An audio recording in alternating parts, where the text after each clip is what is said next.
बिस्मिल्लाहिर्रहमानिर्रहीम इय्याक नअबुदु व इय्याक नस्तईन। अंसार अब्बासी साहब ने ख़बर दी है और ख़बर क्या है वो आपको अभी बताते हैं। ख़बर ये है कि जो फ़ौज है, फ़ौज के जो सिपह सालार हैं जनरल कमर जावेद बाजवा, उन्होंने अपने फ़ौज को या अपने इदारों को या अपने जो इदारे में लोग हैं मुक़्तदर हल्के जिनको कहा जाता है, उनको ये कहा है कि आप लोग सियासत से दूर रहें या सियासतदानों से मुलाकात ना करें। सबसे पहली बात तो ये हो सकती है कि अंसार अब्बासी साहब की जो ख़बर है वो ये हो सकती है कि फ़ौज जो है वो मुदाखलत करती है। मतलब कि अगर ये ख़बर सच है कि फ़ौज से दूर रहा जाए सियासत से फ़ौज को, तो उसमें जो सबसे अहम चीज़ है वो ये फैक्टर निकलता है कि फ़ौज क्या सियासत में मुलव्विस है या मुलव्विस रही है। और अगर ये ख़बर दुरुस्त है या ये ख़बर कही जा रही है तो फ़ौज डेफिनेटली जो है उसमें मुलव्विस है। और इसके अलावा ये शुरू से हमारी पाकिस्तान की जो सियासत है उसमें चलता आया है। अगर आप अयूब खान का दौर देखें, अगर आप ज़ियाउल हक का दौर देखें, अगर आप जनरल मुशर्रफ का दौर देखें, यहया खान का दौर देखें, तो हमेशा जो है पाकिस्तान की सियासत जो है वो फ़ौज के बग़ैर मुकम्मल नहीं हुई। फ़ौज जो है वो अपना इन्फ्लुएंस चाहती है, फ़ौज जो है मुक़्तदर हल्के चाहते हैं। और एक और चीज़ जो है, कुछ गलतफहमियाँ पाई जाती हैं फ़ौज में भी, और जो पाकिस्तान का जो चीफ़ एग्ज़ेक्टिव बनता है, वज़ीर आज़म बनता है, उसमें भी गलतफहमियाँ पाई जाती हैं। फ़ौज चाहती है कि जो वज़ीर आज़म बना है वो हमारी जेब में है, और जो फ़ौज है वो ये सारे सोचती है। और दूसरी तरफ जो पाकिस्तान का चीफ़ एग्ज़ेक्टिव होता है या वज़ीर आज़म होता है वो ये समझता है कि फ़ौज जो है उसकी जेब में है। लेकिन हालांकि दोनों तरफ ही गलतफहमियाँ पाई जाती हैं। पाकिस्तान में अगर हम देखें, अयूब खान के दौर में अयूब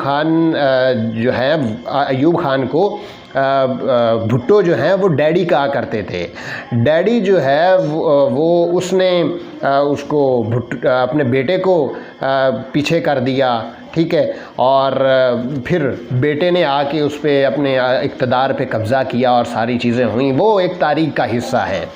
उसके बाद जो है जनरल ज़ियाउल हक ने नवाज़ शरीफ को लॉन्च किया और वो उससे सियासत में आ गए। उसके बाद आपने पूरे पाकिस्तान ने देखा और पूरी दुनिया देखती है कि ये इनकी करप्शन की दास्तानें किस तरह से और कहाँ से शुरू हुई, जो फ़ौज है वो इनको कैसे लेकर आई, और इस वक्त अभी तक इनका फ़ौज का जो है हाथ इन पे है।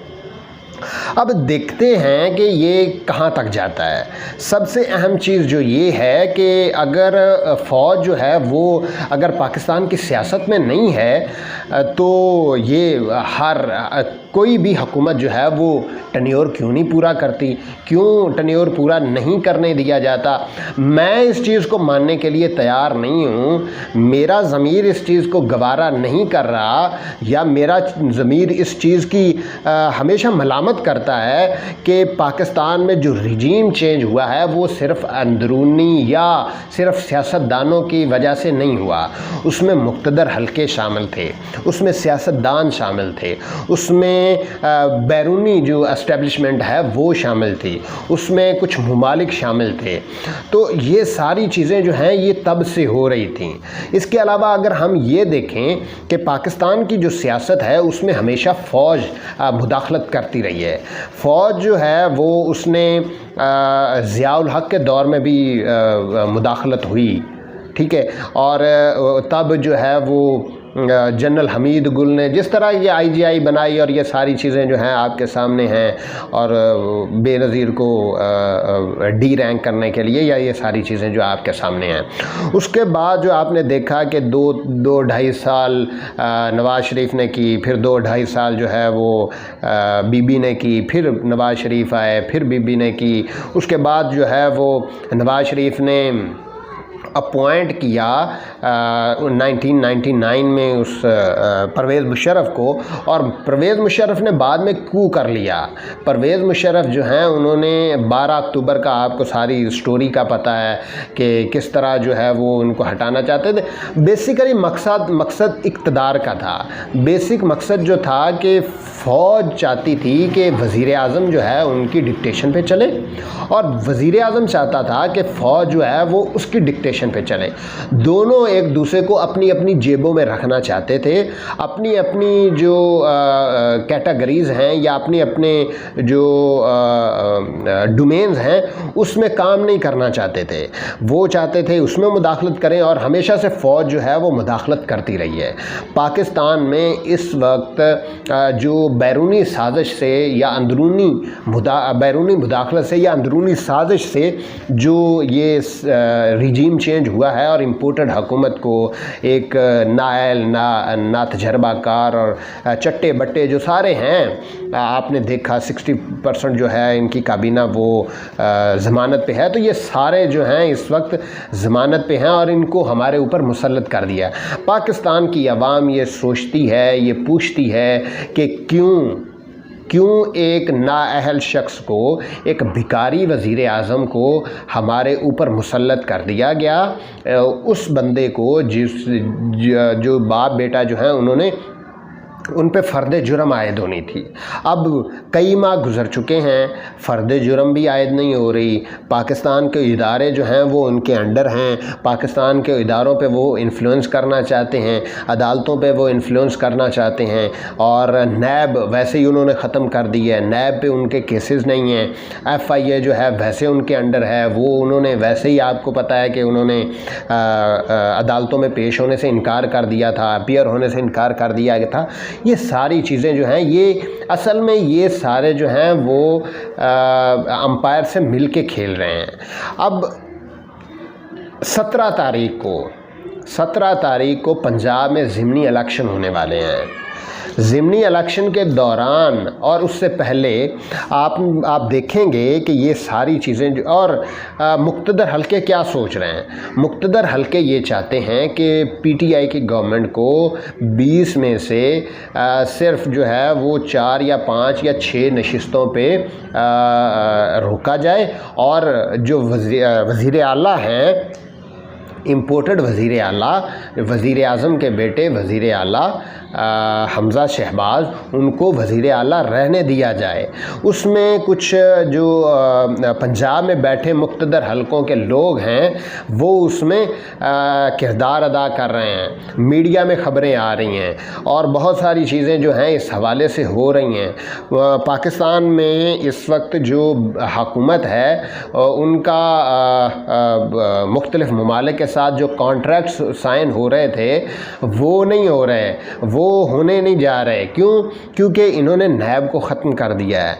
उसमें करप्शन होगी, उसमें जो पैसा खाया जाएगा। और आपने देखा पैसा खाने जाने के हवाले से एक बयान जो है वो इनका वज़ीर आला का भी मौजूद है, हमज़ा शहबाज का। पैसे खाए जाते हैं, पैसे करप्शन होती है, और इस तरह की चीज़ें जो हैं आपने वो वीडियो लाजमी देखी होगी। नहीं देखी तो मैं डिस्क्रिप्शन में आपको वो लाजमी वीडियो दे दूँगा। ये सारी चीज़ें जो हैं इस वक्त पाकिस्तान में हो रही हैं। पाकिस्तान के जो मुक़्तदर हलके हैं वो नहीं चाहते कि इमरान ख़ान जो हैं वो दोबारा वज़ीर आज़म बने। पाकिस्तान का जो वज़ीर आज़म है वो एक ख़ुद मुख्तार हो, उसकी वो कदावर शख्सियत हो। ये इन्होंने क्या जंगें लड़नी हैं, इन्होंने क्या जंगें लड़नी है, मैं ये कोट कर रहा हूँ, इन्होंने क्या जंगें लड़नी है। प्रॉपर्टी डीलर्स ने भी कभी जंगें लड़ी हैं। ये एक वीडियो वायरल हो रही है, उसमें ये कहा गया था, तो बात भी सही है। अयाज़ अमीर साहब ने सही कहा था, DHA जो है ऐसे नहीं बनते, DHA बनते जा रहे हैं। DHA में सारे काम हो रहे हैं। DHA किस तरह से पाकिस्तान की जो ज़रख़ेज़ ज़मीन है उसको ख़त्म कर रहा है। ये सारी चीज़ें जो हैं इस वक्त पाकिस्तान में हो रही हैं, और पाकिस्तान का जो बाशऊर शहरी है वो ये सवाल करता है। हम पहले फ़ौज को बड़ी इज़्ज़त की नज़र, अब भी जो फ़ौजी है उसको बड़ी इज़्ज़त की निगाह से देखते हैं अब भी, लेकिन कुछ जर्नल्स की वजह से कुछ लोगों की वजह से, मुक़्तदर हलकों की वजह से ये जो है ये सारा चीज़ हुई। और हमारी अब हम ऊपर लेवल की हम इज़्ज़त नहीं करते। पहले अगर हमारे पास से गाड़ी गुज़रती थी फ़ौज की तो हम सैल्यूट करते थे, लेकिन अब जो है उनसे मिलने को दिल तो करता है लेकिन मिल नहीं पाते। अब वो वाली बात नहीं रही।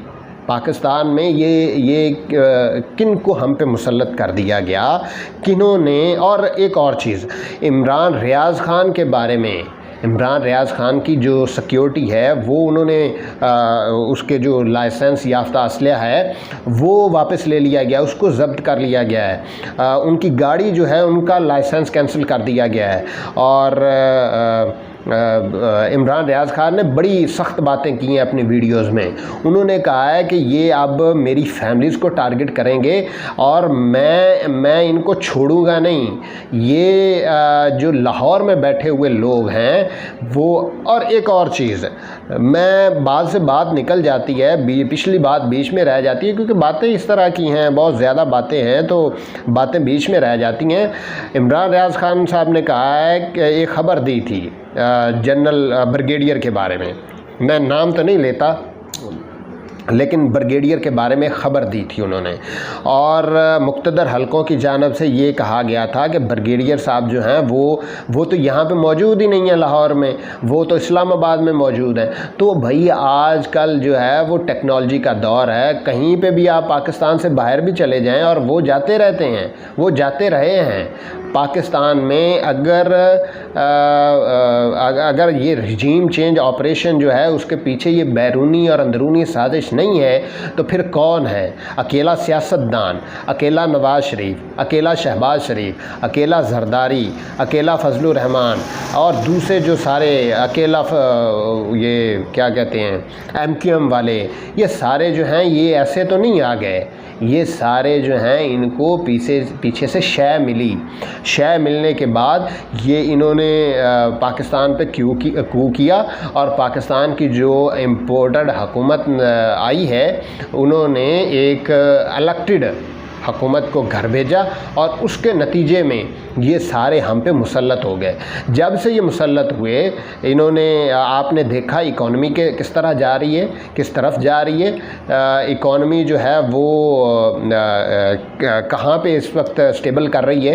पाकिस्तान में इकॉनमी की क्या सूरत हाल है, रुपया क्यों नीचे गिर रहा है, डॉलर क्यों ऊपर जा रहा है, पाकिस्तान में महंगाई कहाँ तक पहुँच गई है, पेट्रोल की प्राइसेस कहाँ तक पहुँच गई हैं। और अभी पेट्रोल की प्राइसेस जो है 250 रुपीज़ पर लीटर है, लेकिन अब इसमें लेवी बढ़ेगी, तकरीबन 50 रुपये और लेवी बढ़ेगी। 50 रुपये अगर लेवी बढ़ेगी तो कम से कम 25 रुपये जो हैं वो ये बढ़ाएंगे पेट्रोल की प्राइसेस, मतलब कि ये तकरीबन 75 रुपये और बढ़ाने वाले हैं। 320-330 का जो पेट्रोल है वो आपको आइंदा 1.5-2 माह में मिलेगा, ये आप याद रखिएगा। इमरान खान साहब ने पेट्रोल की प्राइसेस जो हैं वो 150 पे स्टेबल कर दी थी और जब तक उन्होंने ये सारी चीज़ें कहा था कि अगर जब तक ये नहीं होता, बजट पास नहीं होता, तो उसके नतीजे में उससे पहले तक ये सारी जो कीमतें हैं बिजली की और पेट्रोल की, डीज़ल की, मतलब फजलुर रहमान की, ये सारी जो है वो स्टेबल रहेंगी। और उस स्टेबल के नतीजे में पाकिस्तान के जो आम शहरी हैं उनको उसका फ़ायदा होगा। पाकिस्तान के जो शहरी हैं वो इससे रिलीफ हासिल करेंगे।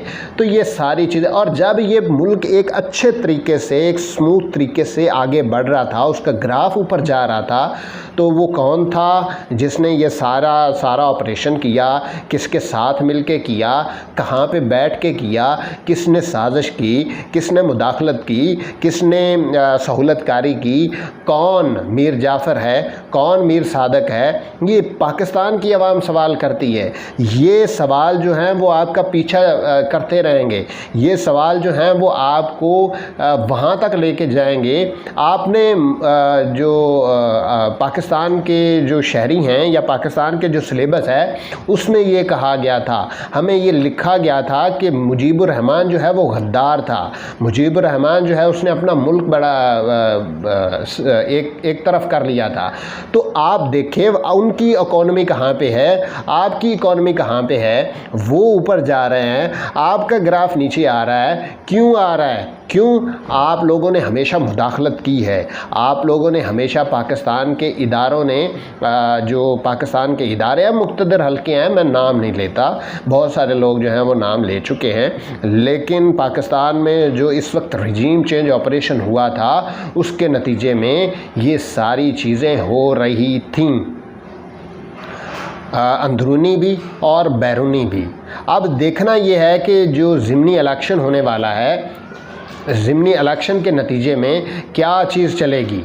क्या पंजाब की गवर्नमेंट जो है वो पीटीआई के पास आएगी या वज़ीर आला जो हैं वो हमज़ा शहबाज रहेंगे। पाकिस्तान का जो सबसे अहम तरीन हिस्सा है पंजाब, वो उस पर हुक्मरानी कौन करेगा, किसकी मदद से करेगा। मैं तो ये मानने को तैयार नहीं हूँ, मेरा तो ज़मीर गवारा नहीं करता कि यहाँ पे एक हुकूमत जो है वो इम्पोर्टेड हुकूमत जो आई है और वो किसी की मदद के बग़ैर आई है।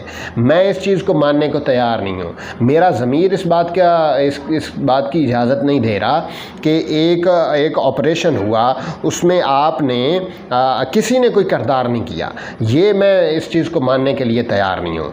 पाकिस्तान में ऑपरेशन रजीम चेंज हुआ, अंदरूनी साजिश हुई, बैरूनी मुदाखलत हुई, अंदरूनी मीर जाफ़र सादिक मिले, अंदरूनी जो मुक़्तदर हल्के हैं उन्होंने मदद की। ये सारे तो चोर थे, ये सारे तो डाकू थे, ये सारे तो मुल्क को खा जाने वाले थे, ये सारे तो पाकिस्तान का दिवालिया करने वाले थे। फिर क्यों पाकिस्तान पे मुसल्लत कर दिया गया? क्यों पाकिस्तान के जो लोग हैं वो इनको देखना नहीं चाहते? तो आप लोगों ने क्यों इनको हम पे मुसल्लत कर दिया गया? क्यों? सिर्फ़ और सिर्फ इन्होंने अपने करप्शन केसेस बचाने थे, इन्होंने नैब ख़त्म करनी थी, इनके जो करप्शन के केसेस चल रहे थे। और इसके अलावा करप्शन के हवाले से वो खुर्रम दस्तगीर साहब ने चीज़ें बड़ी मंजर आम पे लेके आए थे पिछले दिनों, वो आपको याद नहीं है, वो आप नहीं देख रहे। ये सारी चीज़ें जो हैं वो पाकिस्तान की अवाम पूछती है और जवाब जो है वो तो आपको लाजमी देना पड़ेगा। आज नहीं, कल नहीं, परसों नहीं, शायद ये सवाल पूछते पूछते साल गुज़र जाए। हो सकता है कि पाकिस्तान, और ये आखिरी होगा, ये इसके बाद कुछ नहीं होगा इंशाअल्लाह, ये सिर्फ़ आखिरी बार होगा। अगर तो इमरान खान दोबारा आ गया तो उसके बाद ये सब कुछ नहीं होगा। हाँ, पहले भी मरासले आते, अब भी आया, लेकिन ये मरासला जो है इनके गले की हड्डी बन गया। ये मरासला इन्होंने बड़ी गलती कर दी, ये इमरान खान के हाथ में जो है ये मरासला दे दिया और इमरान खान के हाथ में ये मरासला लग गया। देखते हैं कि क्या सूरत हाल बनती है। अगली वीडियो के साथ आपकी खिदमत में हाज़िर होंगे, तब तक के लिए खुदा हाफिज़।